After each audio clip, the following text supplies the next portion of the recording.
कहानी शुरू होती है रामदयाल और सुभद्रा के विवाह से। रामदयाल गरीब हैं, लेकिन आत्मसम्मानी। सुभद्रा एक संपन्न घर में पली बढ़ी है, परंतु वो अपने पति के साथ गरीबी में भी सुखी है। वह सादा जीवन जीने की आदी हो जाती है और अपने पति की हर कठिनाई में साथ देती है। समय बीतता है और एक दिन सुभद्रा का मायका यानी लाला दीनानाथ का घर बहुत बड़ी मुसीबत में पड़ जाता है। लाला दीनानाथ पर भारी कर्ज हो जाता है और घर बिकने की नौबत आ जाती है। श्यामलाल परेशान है, लेकिन कोई उपाय नहीं निकलता।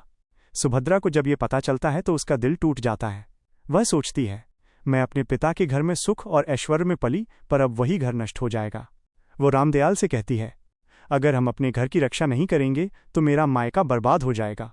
रामदयाल के पास भी बहुत धन नहीं है, परंतु सुभद्रा की पीड़ा देखकर वो सोचता है कि पति का धर्म केवल अपनी पत्नी को सुख देना नहीं, बल्कि उसके माता पिता की प्रतिष्ठा भी बचाना है। वो अपनी सारी जमा पूंजी बेच देता है, यहाँ तक कि घर और जमीन भी गिरवी रख देता है, सिर्फ ससुराल की इज्जत बचाने के लिए। रामदयाल का ये कदम आहुति कहलाता है, अपनी खुशियों, अपने भविष्य और अपने घर की आहुति देना दूसरों की भलाई के लिए। पर दुख की बात यह है कि उसके इस त्याग की किसी को सच्ची कद्र नहीं होती। लाला दीनानाथ ये समझते हैं कि पैसा उनकी बेटी ने मायके से दिलवाया है, जबकि सच्चाई ये है कि रामदयाल ने अपना सब कुछ न्योछावर कर दिया। सुभद्रा को जब ये एहसास होता है तो वो रो पड़ती है। उसे अपने पति के त्याग पर गर्व भी होता है और दुख भी कि किसी ने उनकी कुर्बानी नहीं देखी।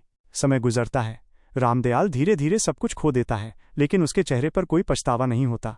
वह कहता है, अगर किसी के सुख के लिए मेरा जीवन जल गया तो यही मेरी सबसे बड़ी पूजा है। सुभद्रा कहती है, आपका ये त्याग ही सच्ची आहुति है, किसी देवता के सामने नहीं, इंसानियत के सामने। आहुति कहानी ये सिखाती है कि असली बलिदान वही है जो स्वार्थ से मुक्त हो। मानवता और कर्तव्य के लिए किया गया हर त्याग पूजा के समान है, और पति पत्नी का रिश्ता केवल सुख में नहीं, बल्कि त्याग और आदर्श में भी परखा जाता है।